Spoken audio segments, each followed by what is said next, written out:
This GPU has 2 SSD slots, Threadripper is $13,000, and I don't even want to tell you how much this ugly graphics card costs. Let's get into the hot news, everybody. I'm your Brett host. We're going to be going over the hottest tech news that you can find on the internet while you enjoy your breakfast this Tuesday, July 15th, 2025. And we're going to start off today with a GPU announcement coming out from Colorful, who showed off at Bilibili World 2025 that they have an upcoming GPU that's going to feature not just 1, but 2 SSD slots on the back so that you can increase your storage and hoard even more garbage that you don't need to keep a hold of. Interestingly enough, that's not the only quirky feature of this GPU. If you look, the power connector is actually located towards the front of the GPU, more towards the I/O. Very slim card indeed, but one of the things that's not being divulged is which GPU is it exactly. It's known to be an NVIDIA one, but likely it's going to be one of the GPUs that has PCI Express by 8 lanes, so that could be up to a 5060 tie, and then it's going to use PCI Express bifurcation in order to get the 2 SSDs to work. This isn't the first time that we've seen a double SSD GPU. That was also an ARC GPU that came out from Maxon. So this is likely going to be on your more entry-level mid-tier graphics cards that aren't utilizing all full PCI Express lanes. Asus did put it on an RTX 5080, which is going to limit that card, potentially not as long as you're using PCI Express 5.0, but it's nice to see it's happening for the entry-level GPUs, which is exactly what you're going to partner with today's video sponsor. Because what would you say the most important part of a PC is? The motherboard, the graphics card? Well, I would say the power supply, because without that, everything else is just piles of metal, plastic, and really smart sand. But more specifically, the most important power supply is either an Extreme 550RZ or Extreme 650RZ from today's sponsor, Silverstone. This pair of new standard size SFX power supplies provides evolutionary updates to Silverstone's tried and true line of gold-rated fully modular SFX PSUs that first made its debut back in 2012. Along with the usual improvements in electrical performance, the included fans have been updated to genuine fluid dynamic bearing with semi-fanless capabilities so they run quiet and reliably. And they're also now fully compliant with the latest SFX 12V 4.1 and PCIe Gen 5 standard, with the inclusion of a 12V 2x6 connector, so you can easily purchase a 12V 2x6 or 12V high power cable for future GPU upgrades. You get your PC powered up in the best way possible and grab yourself one of Silverstone's newest additions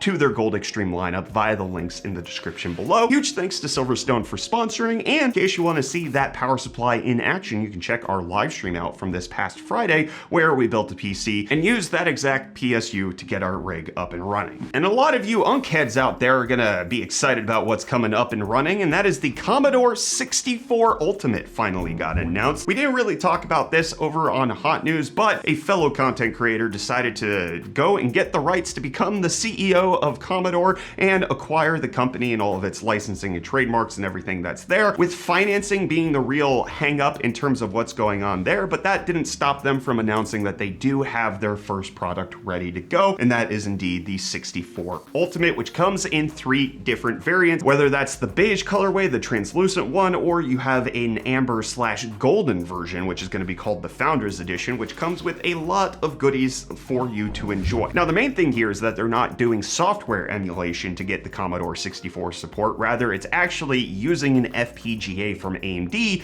to have hardware support. So they're saying 99% plus of all of the various different things that the Commodore could do, this can also do. It has DDR2 RAM, but it also has HDMI and Wi-Fi and USB-C. And so if you head on over to Commodore.net, they do have these for sale or for pre-order right now, with the Founders Edition being the most expensive, being at $500. The basic ones coming in at $300. But one of the things that they do mention is that this is not technically a Kickstarter, but rather this is a pre-order, and if they don't ship it, you have a money back guarantee. I'm curious if you're interested in picking up a Commodore 64 Ultimate. This does not tickle my fancy in the slightest. I have no nostalgia for Commodore, but I'm curious how many of you do. Let me know down below in the comments. And if you have any nostalgia for Chrome OS, it's gonna get worse in the coming years, because it looks like, according to Google themselves, they're gonna be combining it with Android, whatever that means. According to a Google exec, that is just exactly what's happening. There's a combination happening, a merger.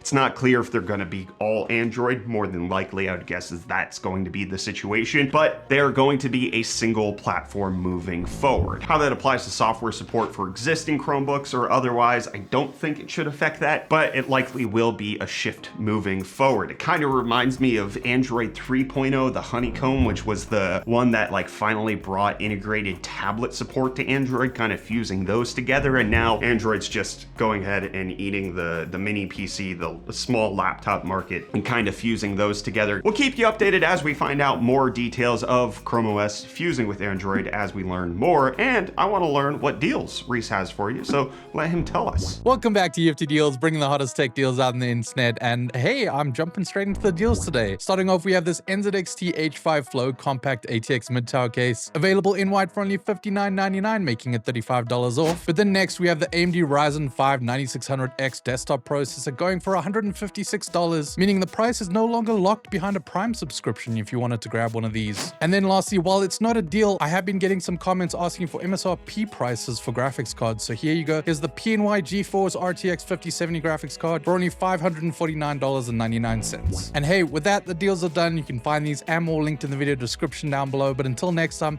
I'm gonna hand you off back to Brett for the rest of your hot news. Cheers. Well, Reece, I need you to save me a whole lot of money for Threadripper 9000, which we just got leaked pricing from B&H. Accidentally listed a whole bunch of these Threadripper chips, and these CPUs are expected to go out on the market in the middle of next week. And according to B&H, the price point is going to start at roughly $1,600 for the 9960X, and then go all the way up to a whopping $13,000 for the 96-core Threadripper Pro 9995WX. So a massive price hike, going up significantly from previous generations, but also delivering a lot of cores and allegedly a lot of extra performance. But it is also the return of the high-end desktop platform with the 9960X, 9970X, and the 9980X, which are supposed to be meant for more content professionals and people who need a lot of PCI Express lanes as well as cores, and not just the workstation ones that the Threadripper Pros are supposed to be targeted at. But that's not the only price leaking that we're getting. We also have some details on the upcoming ROG Xbox Allies and their price points that they're expected to launch at, thanks to a retailer. And it's looking like these are going to be, according to reports, the most expensive Xboxes ever made. And that is because the expected price for these is €599 for the regular ROG Xbox Ally and €899 for the Ally X version, which, if you do the direct conversion, would mean that the base level one costs $700 and then the X will cost roughly $1,050, which is just kind of the suggestion that I've seen in a lot of headlines, is that the Ally X ROG Xbox is supposed to be over $1,000. But if you look at the current pricing of the Ally X over in Europe, it doesn't look like there's a price increase. So likely what's happening is the $899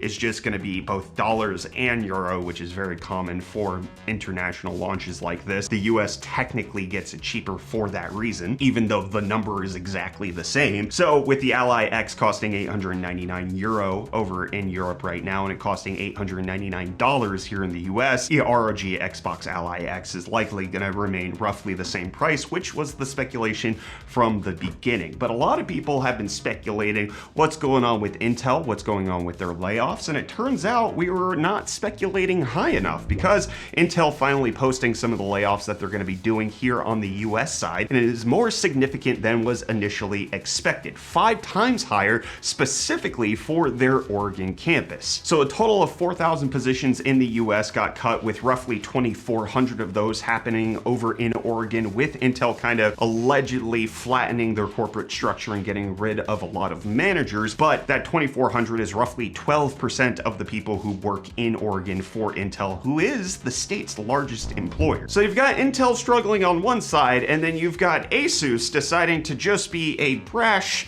version of Audacity and treatment to the brilliance of capitalism with the ROG Astral RTX 5090 made out of tons of gold. And not a literal ton, but rather 5 kilograms of gold going into this RTX 5090 and making it look like a toddler decided to redraw a GPU for memory, because the gold does not hold the shape of the GPU shroud very well, but it is there. So Asus actually did make this one card. It's likely not going to go on sale like the Dahab edition did for roughly $7,000 to $10,000. However, based on the amount of pure gold that is in this 5090, the speculated price is a minimum of $500,000 just due to the 5 kilos of gold that is currently in that graphics card. So it's 5 kilos of gold, 7.2 kilos of total size, and just 100% a testament to nonsense.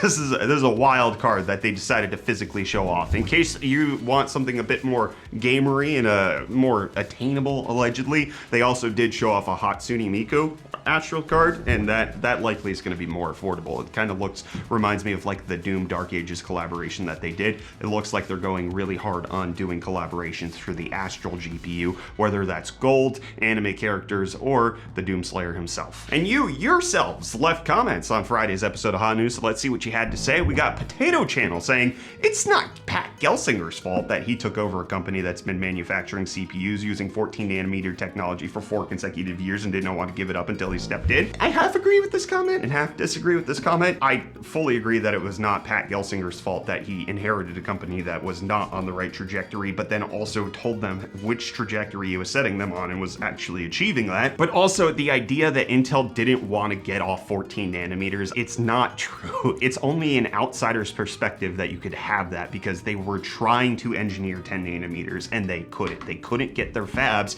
to actually make 10 nanometers. It's the same problem that they're having right now. Their fabrication facilities cannot keep up with the rest of the world. AMD was using Global Foundries and TSMC, and Intel was using themselves, and they were struggling. And now Intel's moved on from that, where they're actually developing things on their own foundries, but then they're also using TSMC for things like Lunar Lake. So they're stepping outside of themselves in order to do that. It wasn't that they wanted to do it, it's just that they couldn't get 10 nanometers to work. The real big thing is not that they wanted to stick with 14 nanometers, it's that they didn't want to use another foundry, or maybe couldn't due to internal legal reasons. But regardless, like, there are a lot of engineers working really hard to solve that problem, and if they could have solved it, I bet you they would have. They did not want to be in the position that they were in, but they put themselves in the position to fall behind. But that's not because they wanted to fall behind, if that nuance makes any sense. Hopefully it does. And then we got Platinum Dragon Official, along with a lot of other people, saying that 9070 looks sick. I want one. A lot of people seem to agree with you. The Gravistar Yeston GPU collaboration, mint. And then Indoor Jetpack saying, I appreciate the honesty actually in that Intel interview. It feels like they're not just sticking their heads in the sand and BSing themselves while we all look at them and go, yeah, right, which feels like the total 180 from every other company. Not that the shareholders probably feel the same at all, but hey, maybe consumer opinion still counts for something in 2025. I mean, consumer opinion obviously does count, because if you don't consume, then there is no opinion to have, right? So that's like Intel wants consumers and they want their opinions. They want people to become their consumers in order to get their market share up, whether that's in the AI sector, the cloud sector, in servers, or in desktop and DIY markets. It is important, and I don't know. I don't know if I trust necessarily where Intel's going now that they've ousted Pat Gelsinger and their board decided to move on from that. We'll see if they have the strategy right this time, if they're gonna move on and make a comeback, hopefully, with their 3D VHash competitor or anything like that. Well, who knows? Who knows what's going on there? But we'll keep you updated, obviously, here on Hot News whenever that does happen. And I'm gonna leave Hot News, and I'll see you back here for more of the hottest tech news, hopefully tomorrow.